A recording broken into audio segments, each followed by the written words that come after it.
Hello everyone, स्वागत है आप सभी का हमारे इस यूट्यूब चैनल में जहां हम लोग इन्फॉर्मेटिव वीडियोस लेकर आते हैं। मैं हूं जावेद और आज हम लोग बात करेंगे अबाउट द मुदालियर कमीशन और secondary education commission of 1952-53, right.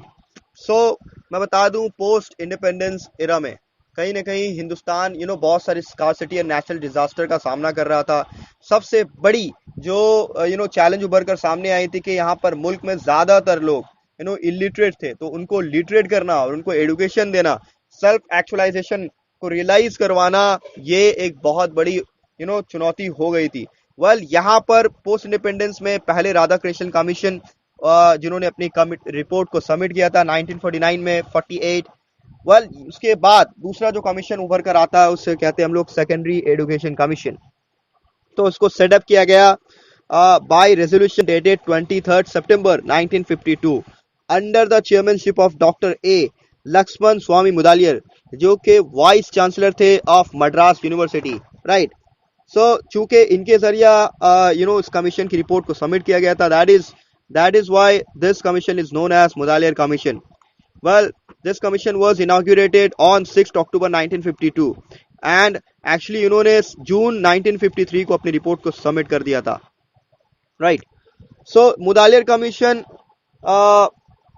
Particularly जो इनके मेंबर्स थे, यहाँ पर चेयरमैन जो थे doctor Lakshman Swami Mudaliar, secretary A N Basu, member secretary principal member secretary A N Basu, central institute of education, right, D M doctor S M Dhari, उसके बाद और भी इम्पोर्टेंट पर्सनालिटीज थे यहाँ पर। यहाँ पर मैं आपको बता दूं, just like the Radha Krishna commission, यहाँ इसके भी कुछ रिकमेंडेशंस थे। तो एम्स एंड ऑब्जेक्टिव्स कह लो, रिकमेंडेशंस कह लो। पहला होता है दोस्तों डेवलपमेंट ऑफ डेमोक्रेटिक सिटीजनशिप। तो सिंस इंडिया उसने डिसाइड किया था कि वो एक डेमोक्रेटिक रिपब्लिक कंट्री बनेगा बिफोर इंडिपेंडेंस, तो हर इंडियंस मतलब हर सिटीजन को ट्रेन करना पड़ेगा to understand the value of the democratic social order, right. So ये तभी पॉसिबल है जब एक व्यक्ति क्वालिटीज को समझ पाएगा, डिसिप्लिन, टॉलरेंस, पैट्रियोटिज्म क्या है, कोऑपरेशन क्या है, इक्वल अपॉर्चुनिटीज किसको कहते हैं, इसका सेंस क्या है, स्पीच एंड राइटिंग और इसकी फ्रीडम क्या है, एसेंस ऑफ वर्ल्ड सिटीजनशिप, ये तमाम तर चीजें उसको समझना बहुत जरूरी है, जो कहीं ना कहीं development of democratic citizenship as aim and objective देखा जा सकता है। इसके बाद आता है दोस्तों improvement of vocational efficiency. So one of the urgent needs of the country is to increase the productive efficiency of its people and to increase the national income, right. So इसके लिए एडुकेशन जरूरी है कि productivity के साथ उभर कर सामने आए। इसके लिए वोकेशनल एफिशिएंसी लोगों में और स्टूडेंट्स में होना बहुत जरूरी था। तो इस गोल को अचीव करने के लिए सेकेंडरी एजुकेशन कमीशन रिकमेंड करती है for fostering the dignity of manual labor and for the promotion of technical skills for the advancement of industry and technology through secondary education, right. इसके बाद आता है दोस्तों एजुकेशन फॉर लीडरशिप। तो secondary education जो है is a terminal point for majority of the students, right.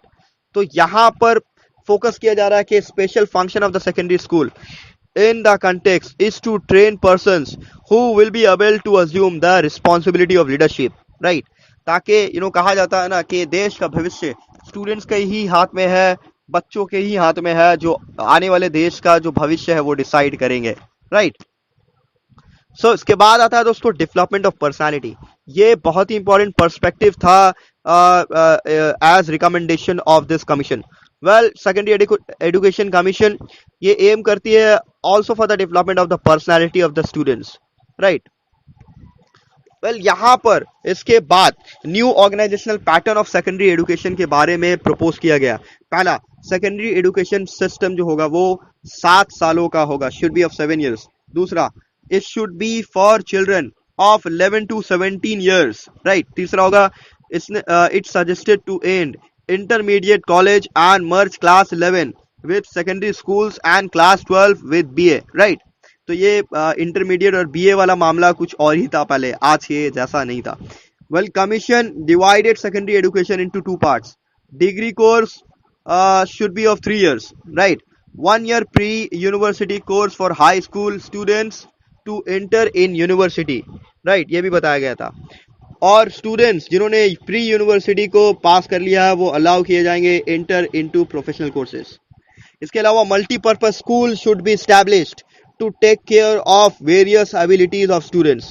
Technical education, large number of schools should be opened along with central technical institutions. तो इन बातों का प्रावधान दिया गया। well, इसके अलावा मैं बता दूं आपको public school should be reconstructed as secondary schools after 5 years।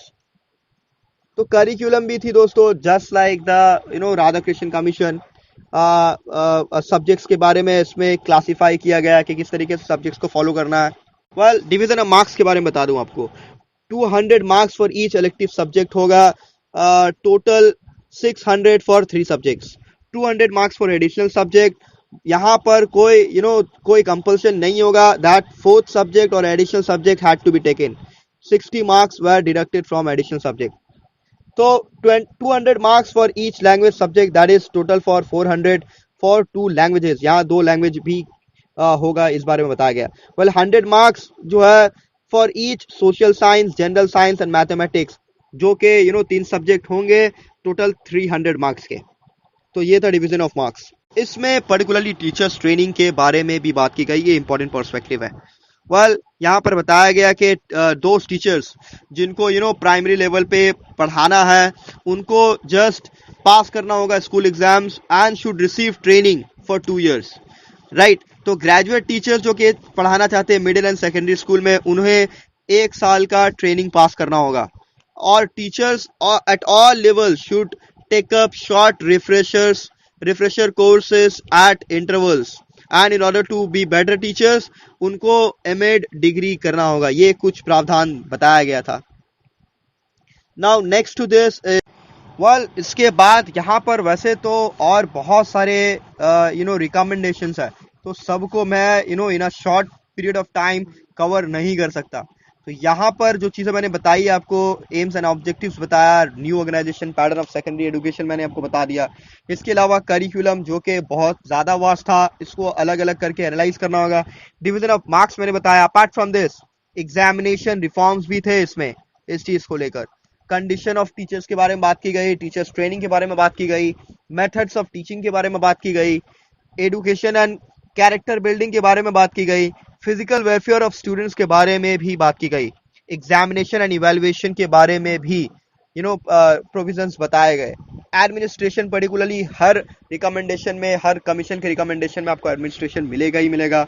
इसके बाद फाइनेंस के बारे में भी यहाँ पर बताई जा रही है। On secondary level for technical and vocational education, industrial education cess should be imposed.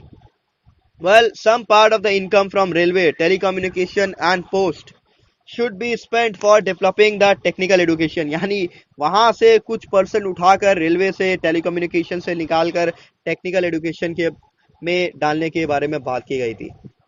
Well इसके बाद जो इंपॉर्टेंट आता है दोस्तों क्रिटिसिज्म। तो इस कमीशन को लेकर भी कुछ क्रिटिसिज्म थे। वेल सजेशन जो दिए गए थे in haste, so problems are still here. Well, no new statements regarding the improvement of social and economic conditions of teachers were given. ये बोला गया। And no suggestions regarding women education, ये बताया गया। जो इंग्लिश के बारे में अब भी बहुत ज़्यादा स्ट्रेस दिया जा रहा था एंड फर्दर ओवरऑल क्रिटिसिज्म को इस तरीके से बांधा जा रहा है। वेल टिल देन अगर आपको वीडियो पसंद आया है so please like and subscribe. Thank you very much.